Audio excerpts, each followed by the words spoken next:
नमस्कार दोस्तों, स्वागत है आपका द ग्राउंड रिपोर्ट में। मैं हूं समीर आत्मज मिश्र। लोकसभा चुनाव की प्रक्रिया शुरू हो चुकी है। बीजेपी मेरठ में अपने सहयोगी दलों के साथ एक बड़ी रैली कर चुकी है।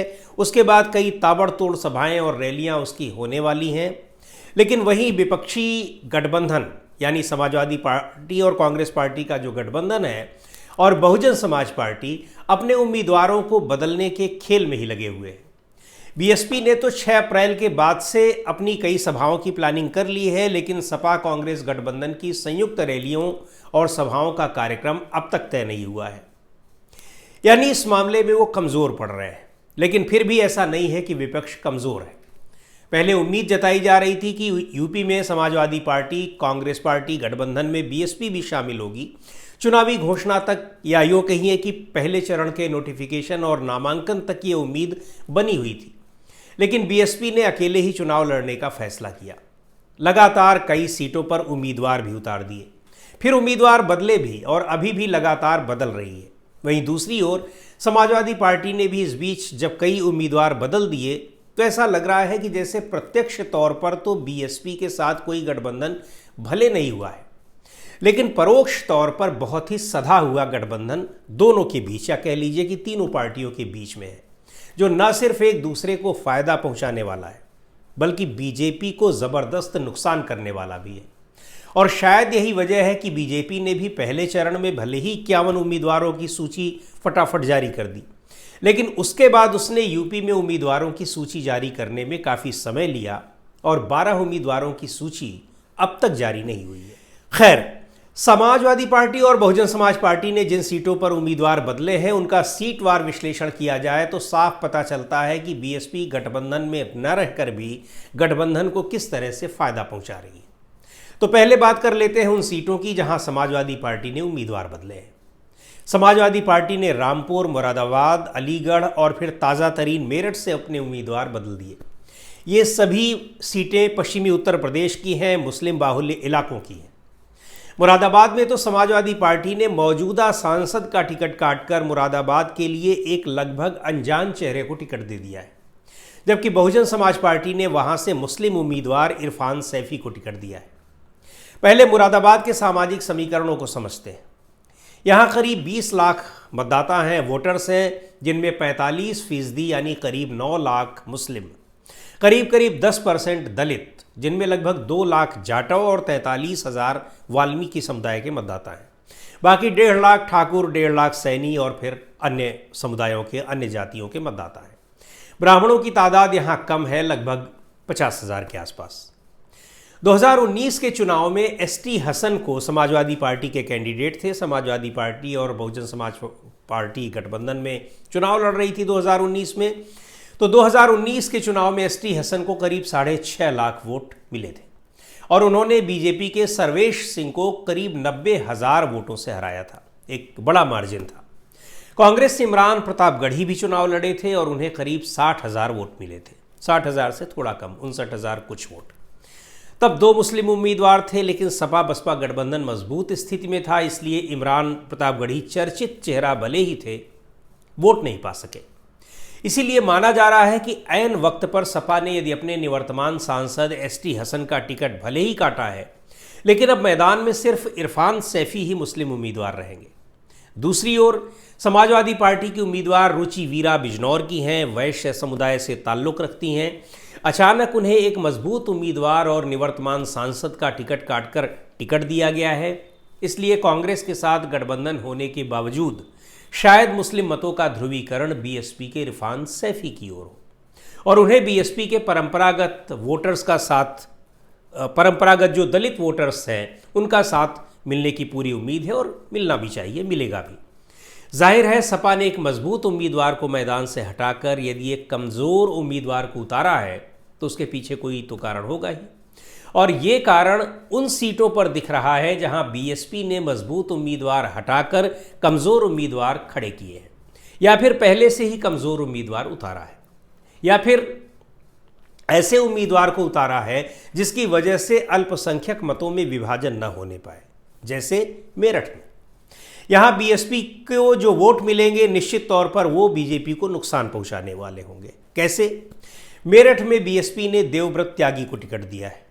बीजेपी ने अपने निवर्तमान सांसद राजेंद्र अग्रवाल का टिकट काटकर रामायण सीरियल वाले राम यानी अरुण गोविल को टिकट दिया है, जो अपने करियर के पीक वक्त पर कांग्रेस पार्टी में हुआ करते थे और कांग्रेस का प्रचार किया करते थे।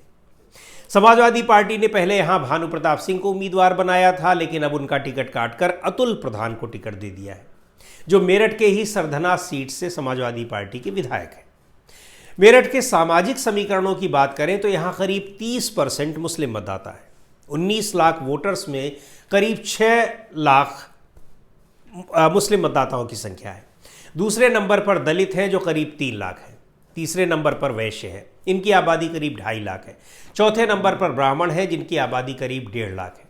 5वें नंबर पर जाट वोटर हैं, जिनकी आबादी करीब 1 लाख है। अन्य जातियों में ठाकुर, त्यागी, गुर्जर, पंजाबी वगैरह शामिल हैं। इन सब की तादाद मिलाकर करीब 5,40,000 के आसपास। अरुण गोविल वैश्य समुदाय से ताल्लुक रखते हैं।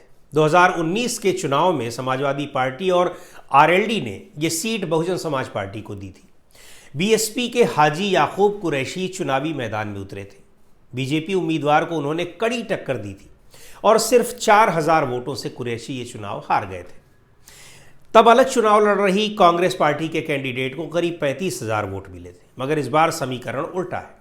इस बार बीएसपी अलग चुनाव लड़ रही है, जबकि कांग्रेस और समाजवादी पार्टी साथ है। बीएसपी ने देवव्रत त्यागी को चुनाव मैदान में उतारा है। सपा के अतुल प्रधान गुर्जर समाज से आते हैं और इस सीट पर उसके करीब 1 लाख वोटर हैं। यानी उम्मीदवार बीजेपी ने भी बदला है और बहुजन समाज पार्टी ने भी। बीएसपी ने मुस्लिम की बजाय त्यागी को उम्मीदवार बनाया है, जो निश्चित तौर पर बीजेपी के वोटों में सेंध लगाएंगे।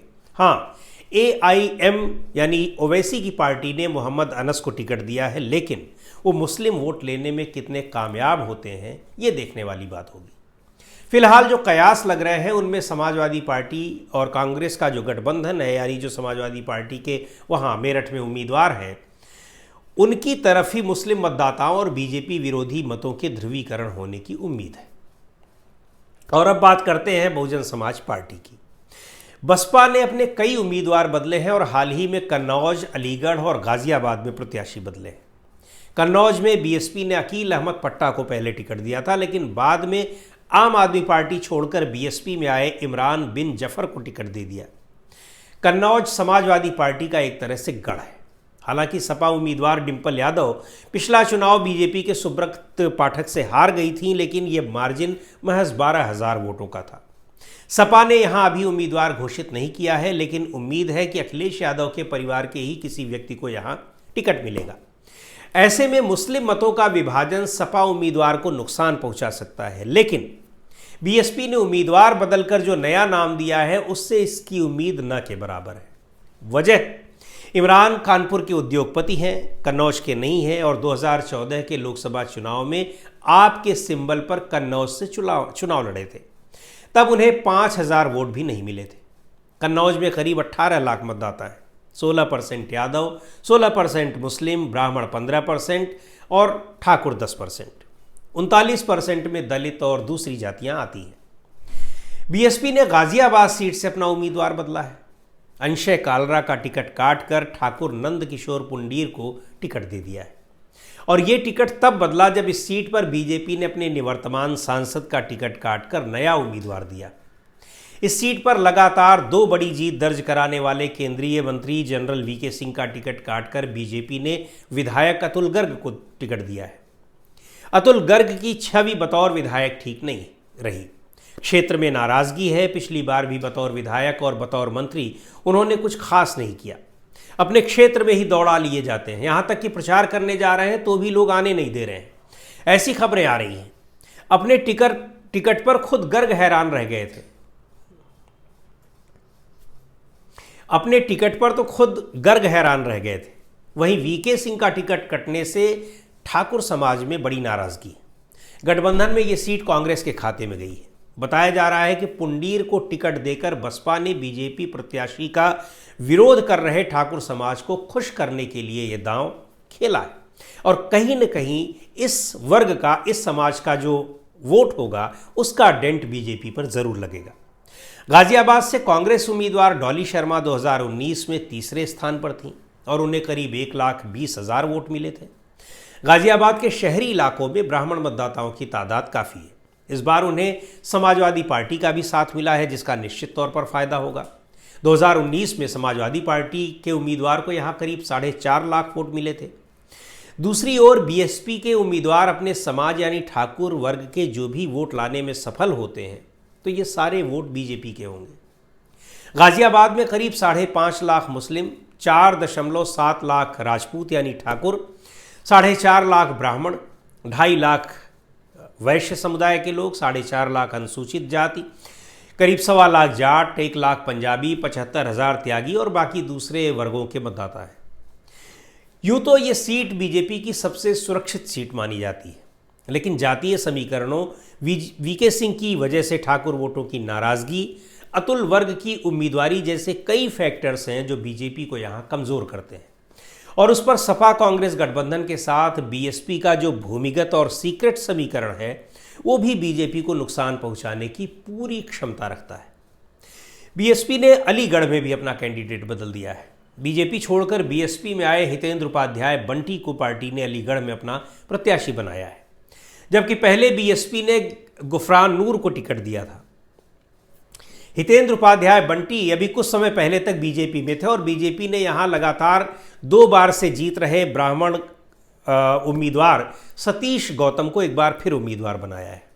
सतीश गौतम ने लगातार 2 बार यानी 2014 और 2019 में लोकसभा सीट पर जीत दर्ज की थी अलीगढ़ से।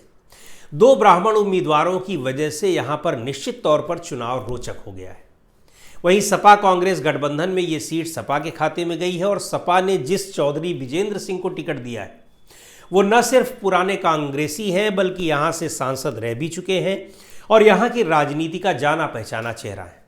साथ ही वो जाट समाज से भी आते हैं और अलीगढ़ में जाटों का खासा वोट है। जम्मू कश्मीर के पूर्व राज्यपाल सत्यपाल मलिक, जो पिछले काफ़ी दिनों से बहुत चर्चित रहे हैं, यहाँ से एमपी रह चुके हैं अलीगढ़ से। हालांकि समाजवादी पार्टी ने इस सीट पर अब तक कभी भी जीत नहीं दर्ज की है। सामाजिक समीकरणों की बात करें तो यहाँ करीब 19 लाख वोटर्स हैं, जिनमें 3 लाख मुस्लिम, 2.5 लाख जाट, 2 लाख जाटव, 1.5 लाख ब्राह्मण मतदाता है। इसके अलावा 1.5 लाख ठाकुर राजपूत, वैश्य, बघेल, यादव ये सब मिलकर के हैं। लोध भी है यहाँ काफ़ी संख्या में। और हाँ, सबसे दिलचस्प सीक्रेट गठबंधन का स्वरूप तो नगीना सुरक्षित सीट पर दिख रहा है, जहां पहले ही चरण में मतदान होने हैं और जहां से भीम पार्टी के उम्मीदवार चंद्रशेखर चुनाव लड़ रहे हैं। बीएसपी ने यहां से अपने निवर्तमान सांसद का टिकट काटकर उन्हें बुलंदशहर भेज दिया और समाजवादी पार्टी ने एक रिटायर्ड जज जो पूर्वांचल के रहने वाले हैं और नगीना से आकर चुनाव लड़ेंगे, उनको यहां खड़ा कर दिया है। 16 लाख वोट वाली इस सीट पर मुस्लिम मतदाता 50% से भी ज़्यादा है, जबकि करीब 21% आबादी यहाँ दलितों की है। ये सुरक्षित सीट है और सपा बसपा के उम्मीदवारों को देखते हुए चंद्रशेखर आज़ाद के लिए, चंद्रशेखर रावण के लिए ये सीट काफ़ी सुरक्षित मानी जा रही है। तो आज के इस वीडियो में इतना ही। अगले वीडियो में फिर मिलेंगे एक नए विषय के साथ। द ग्राउंड रिपोर्ट के यूट्यूब चैनल को आपने अब तक सब्सक्राइब न किया हो तो ज़रूर कर लें। हमारे वीडियोज़ को आप लाइक करें, शेयर करें और अपने सुझाव भी हमें ज़रूर भेजें।